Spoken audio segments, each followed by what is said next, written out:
ನಮಸ್ತೆ. ಇವತ್ತು ನಾನು ಹಲಸಿನ ಬೀಜದಿಂದ ರುಚಿಯಾದ ವಡೆ ಹೇಗೆ ಮಾಡೋದು ಅಂತ ತೋರಿಸ್ತೀನಿ.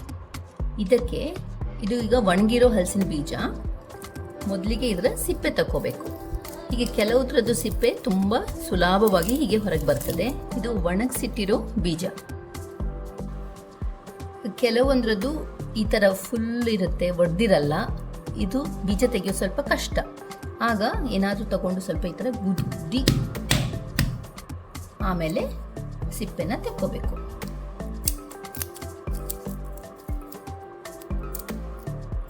ಸಿಪ್ಪೆ ತೆಗೆದ ಹಲಸಿನ ಬೀಜನ ನೀರು ಹಾಕಿಬಿಟ್ಟು ಪ್ರೆಷರ್ ಕುಕ್ಕರಲ್ಲಿ ಚೆನ್ನಾಗಿ ಬೇಯಿಸಿ ಇಟ್ಕೊಂಡಿದ್ದೇನೆ.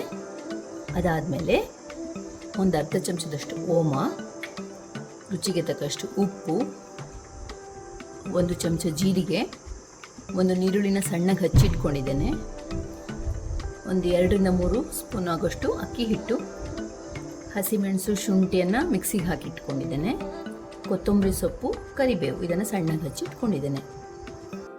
ಆ ಬೀಜನ ಮಿಕ್ಸಿಗೆ ಹಾಕಿ ಈ ಥರ ಪುಡಿಯಾಗಿದೆ.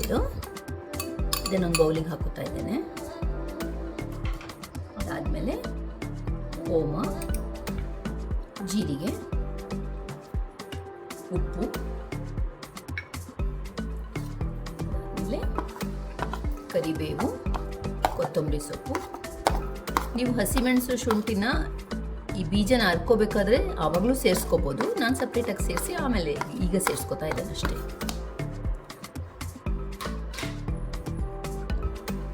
ನೀರುಳ್ಳಿ,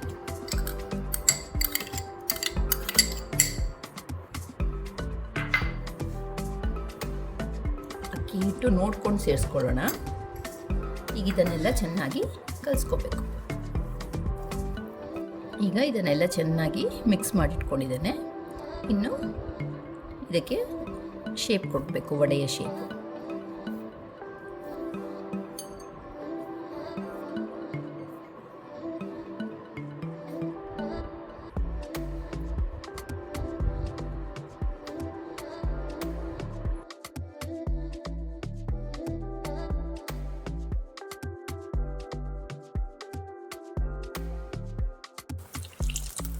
ವಡೆನ ಆದಷ್ಟು ಲೋ ಫ್ಲೇಮಲ್ಲೇ ಕಾಯಿಸ್ಬೇಕು, ಇಲ್ಲಾಂದರೆ ಹೊರಗಿಂದ ಕಟ್ಟಿ ಹೋಗುತ್ತೆ, ಒಳಗಿಂದ ಬೇಯೋದಿಲ್ಲ.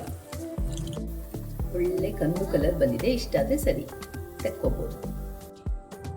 ರುಚಿಯಾದ ಹಲಸಿನ ಬೀಜದ ವಡೆ ರೆಡಿ.